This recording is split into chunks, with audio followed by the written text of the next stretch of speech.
Hello, welcome back to the YouTube channel of Bethel Evangelical Free Church Hanley. I'm Pastor Gervais Charmley. This is another video in a series doing at the moment on Staffordshire churches. And this is an absolutely unique building. This is the church of St Mary the Virgin, Ingestre or Ingestre or various pronunciations. I'm told that the locals basically leave out most of the letters, but St Mary's Ingestre. This is the only church outside of London that's built by Sir Christopher Wren. It's built in the 1670s. It replaced a medieval church on a different site. Now, in London, Sir Christopher Wren has to work with the locations of the existing medieval city churches. Here, in Staffordshire, he's got a brand new site next to a big house, and this is being funded by the Chetwynds of the hall here. The Chetwynds eventually, well, this ends up as one of the residences of the Talbots, the Protestant branch of the Talbots, and eventually, owing to the last couple of Earls of Shrewsbury, I'm trying to think of the title, the Earl of Shrewsbury, the last couple of Earls of Shrewsbury, Roman Catholics, they die without issue, and the owner here, after a protracted legal battle, becomes the owner of Alton Towers and the Earl of Shrewsbury. But to come back to this church, this is one of those cases, one of the very, very few cases where Sir Christopher Wren has a site where he can build just what he wants. And it's very much your typical English parish church shape. You've got two aisles, there's a chancel, and then behind the camera there is a tower. But the whole thing is in this Baroque style rather than a Gothic style. It's very interesting. You can see you've got the royal arms up there over the chancel screen, and big high pulpit. There we are, big high pulpit there. And it's very much a Protestant type of church, because Sir Christopher Wren's churches are churches that are built for the Book of Common Prayer. And as we look around, we'll see something of the character of this building, both as a Protestant church, but also as a big house church. There's a number of memorials here to the families who have lived in the big house here. So let's have a look around.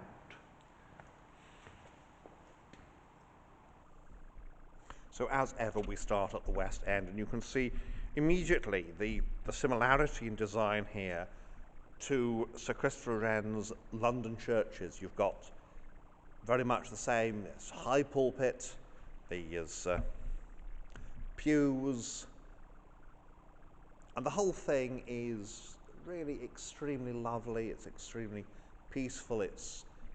You've got these nice ceilings, and the ceilings again, it's a big thing with Sir Christopher Wren. This wonderful plaster work on the ceilings, all the detailing here, it's all the English Baroque. We've got the font at the back here, and the font is, again, this nice bird bath marble affair. We have here memorial to Charles Henry John, 20th Earl of Shrewsbury and 5th Earl Talbot, born 13th November 1860, died 17th of May 1921. And he's the one who becomes the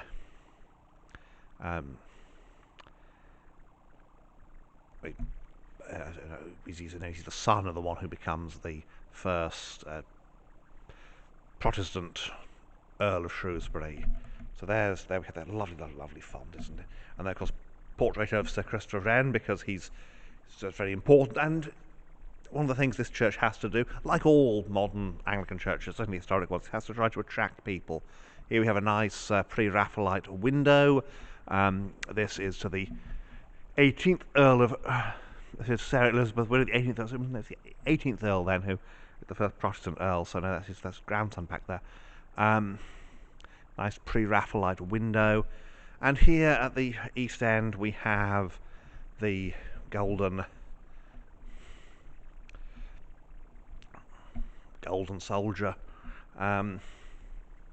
This is John Alton Chetwynd, Viscount Ingestre, Captain Royal Horse Guards, son of the 20th Earl of Shrewsbury and Talbot, and there he's got at his feet, that's a Talbot, a type of hunting dog.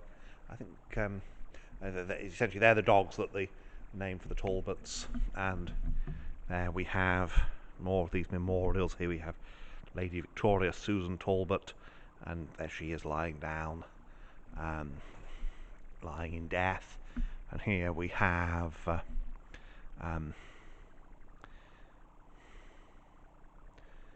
Charles Thomas Viscount Ingestre. He is killed while travelling in Europe when a horse threw him into the deep marsh at the river's edge, at the edge of the River Danube, and killed. And there we have above there John Chetwynd Talbot, and they've got an image of John the Apostle. So very much this country house church. And there we have that high pulpit, and it's a two-decker. You can see there you've got a reading desk at the bottom and up to the two-decker, and then of course behind is the organ. Through the screen, yes, there's a screen. Now in these Wren churches you've got a screen, but it's not quite doing the same thing as it would be in the Roman Catholic Church, because remember, at the Church of England you've got to come forward to communion. You go through here into this space, and again we're dominated by the memorials of the family, because this is very much a country house church.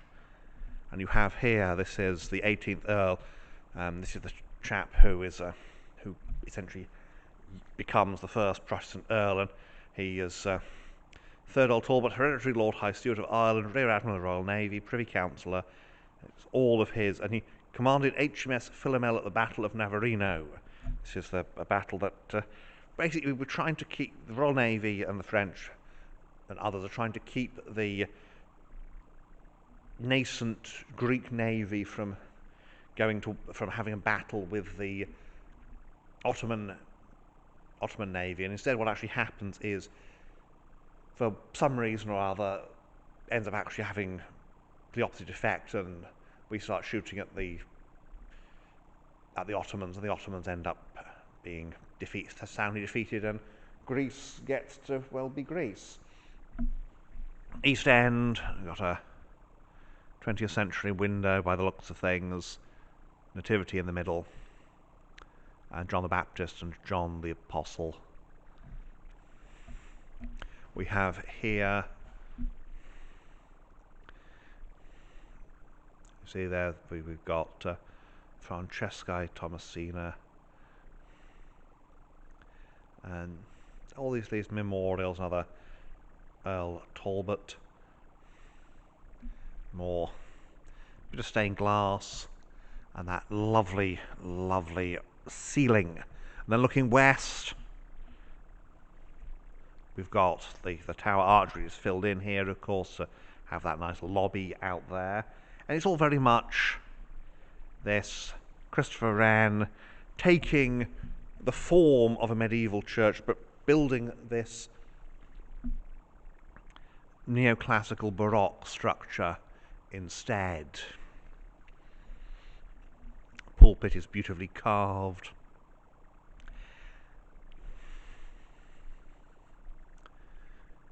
Organ is just stuffed in the corner there, really. I mean, it can't be terribly comfortable for the organist, I would think.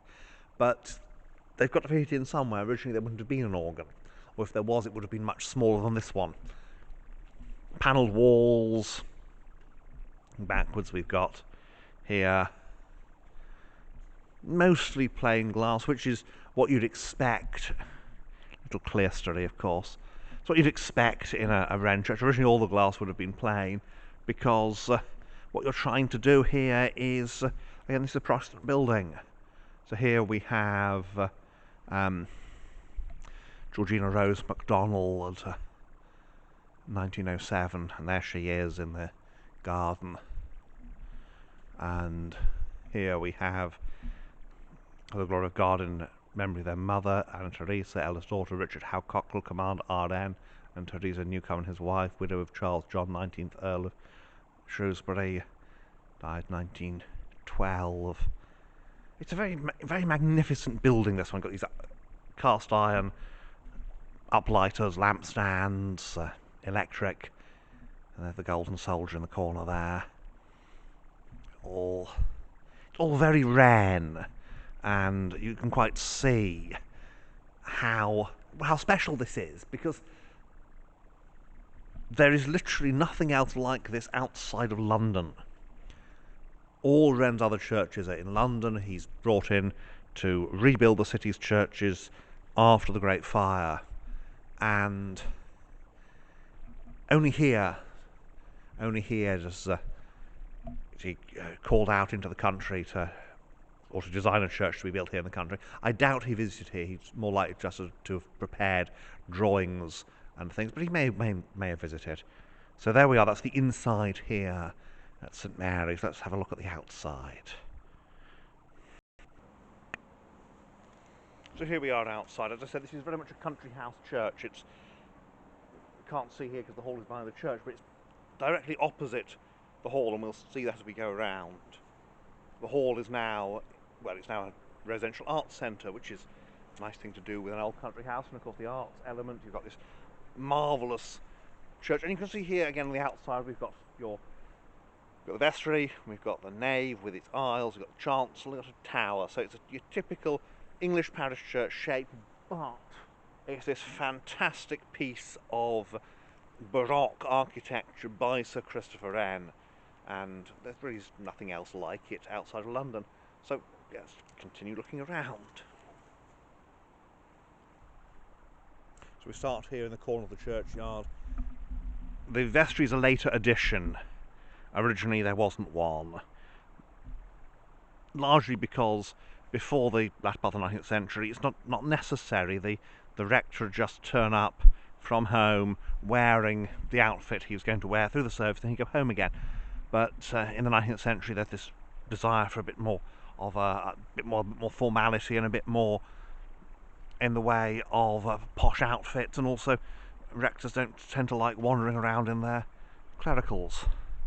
You see there you've got that three-part window, that clerestory, and this local stone, of course, and you can just see coming out there, that's the service wing of the house.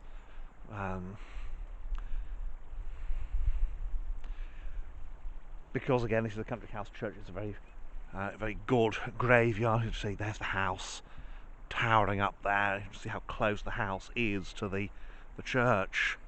There's the east end, and that tower with its balustrade rather than battlements, because again, neoclassical design. Nice graveyard. I think that maybe that's a toilet block there, but external toilet block, because of course building like this there's not a lot you can do internally, because lifted up to the gunnels, and any sort of internal changes is very much a no-no, because it is very very rare. It's the only Wren church like London. It's all of a piece, as you can see, other than that vestry. All of a piece, lead roofs, all alarmed of course because roof theft, but you've got the house up there, which is 17th century originally, but much altered by the Victorians, of course. Burial plot for the Chetwynds, the family vault under there, in fact. Just got a little bit of grass on the top.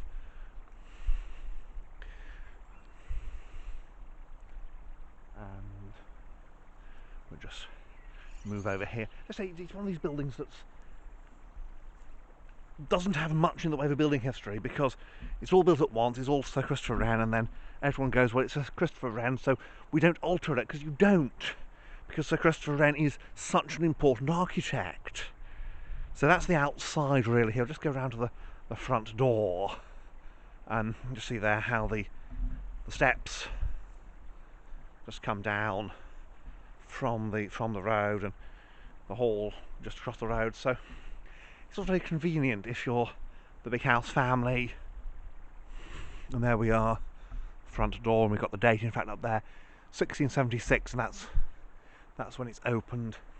And then above the door we've got the arms, and of course the clock, and yes, there's that little modern toilet block in the corner. Very necessary back in the day, because it was just chamber pots. And so there we have it, Sir Christopher Wren's one and only country church. You'll agree, I think, that it's a lovely building. Not a lot of history, marvellous memorials, of course. It's a country house church. So, and it's a great place to visit, and very much also still a functioning church. Well, thank you for watching. I hope you enjoyed this video. I've enjoyed making it, coming out here on a nice spring day, really. Well, thank you for watching, and may God bless you and keep you until the next time.